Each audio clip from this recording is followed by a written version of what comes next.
For the past 5 years, I've been investigating this question of where good ideas come from. It's the kind of problem I think all of us are intrinsically interested in.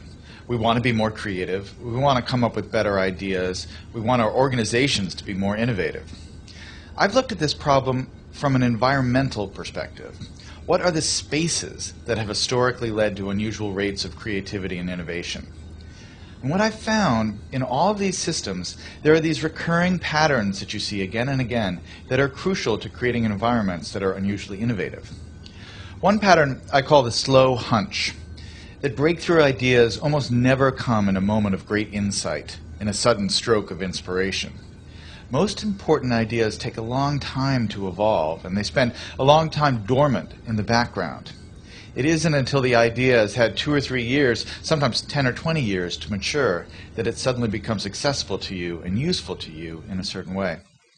And this is partially because good ideas normally come from the collision between smaller hunches, so that they form something bigger than themselves.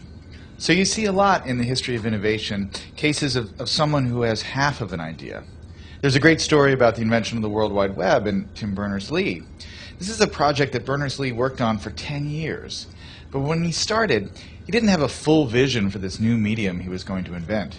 He started working on one project as a side project to help him organize his own data. He scrapped that after a couple of years, and he started working on another thing.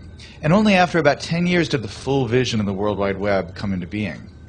That is, more often than not, how ideas happen. They need time to incubate, and they spend a lot of time in this partial hunch form. The other thing that's important when you think about ideas this way is that when ideas take form in this hunch state, they need to collide with other hunches.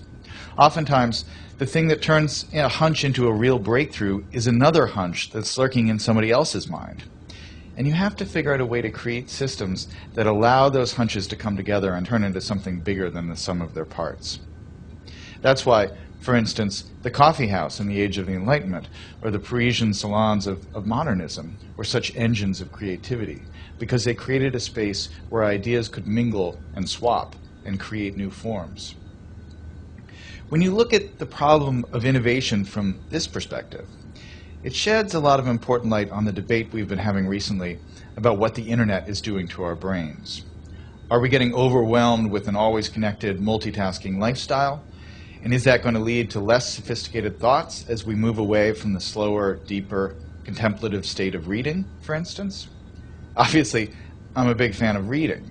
But I think it's important to remember that the great driver of scientific innovation and technological innovation has been the historic increase in connectivity and our ability to reach out and exchange ideas with other people, and to borrow other people's hunches and combine them with our hunches and turn them into something new.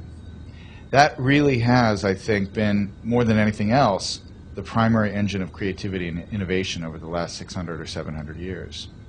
And so yes, it's true we're more distracted.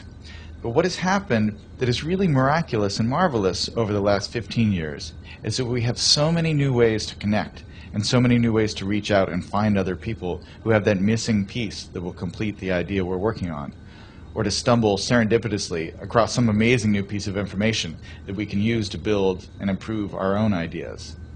That's the real lesson of where good ideas come from. That chance favors the connected mind.